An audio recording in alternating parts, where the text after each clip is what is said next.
It's quiet in here. The only sound comes from the clock. There you go, Dad. Or maybe the candle. Everything else has stopped since Friday morning, except for time.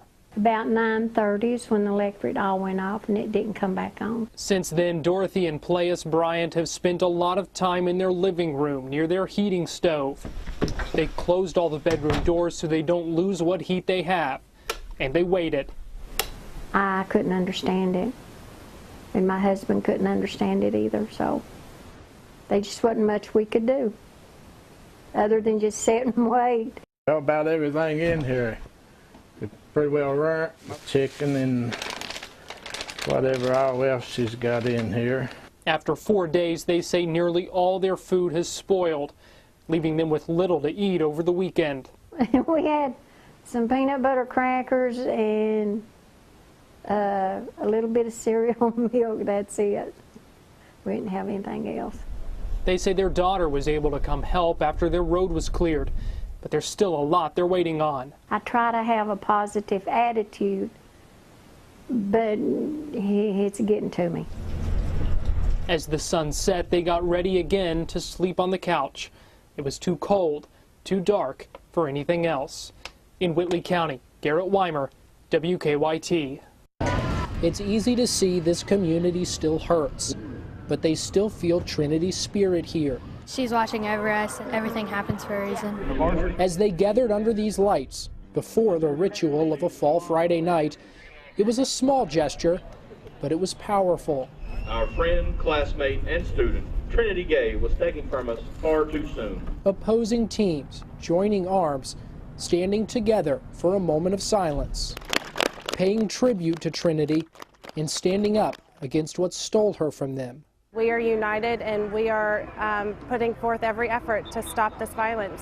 Trinity Gay was a student here at Lafayette High School, but because she was an athlete, running track, cheering, kids from all over the community knew her and now feel her loss. She was the most fun-loving, happy girl I've ever met, honestly.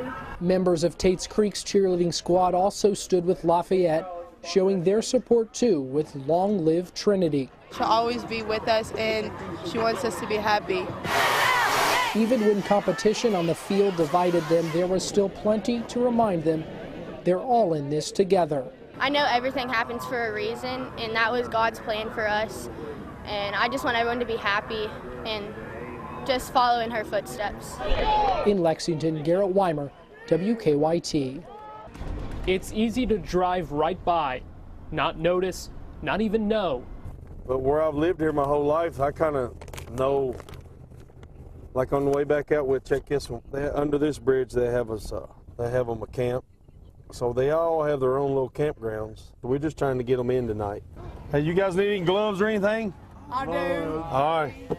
They'll give them clothes, but what they want? Listen, somebody passed away last night, so listen, please come in. Volunteers opened up the Catholic Action Center on 5th Street as a second shelter for the night in case the community inn filled up because it's so cold. Hello? So they search. They'll be here tonight, so maybe we'll stop back by when it gets dark. And search. See if there's anybody in here. This is one of their forts. Nobody's home right now, but I'm gonna leave them some warm clothes. Hello?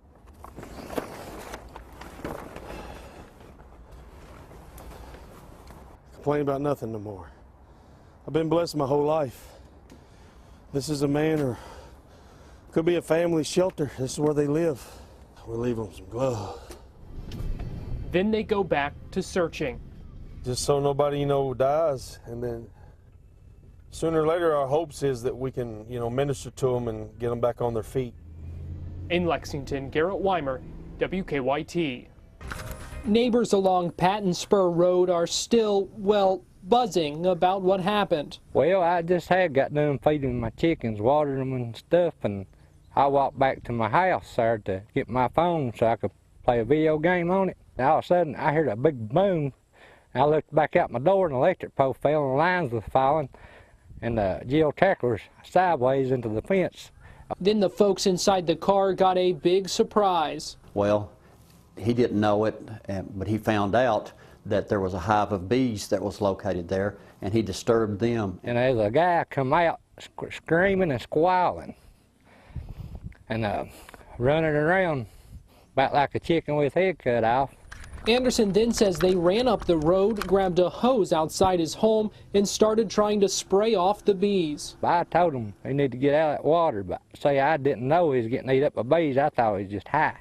Deputies say the couple were under the influence of drugs. They say they had driven down the road looking for a place to swim. That girl in that little bikini, she had a little red dot over her. Right Even here. Gary Lee got stung while he was out there. Needless to say, investigators call it an unusual case, but everyone around here hopes the two learned a serious lesson. Think they learned their lesson? I'd say by today they are. If they feel like my leg feels, I'd say they're learning. In Laurel County, Garrett Wymer, WKYT.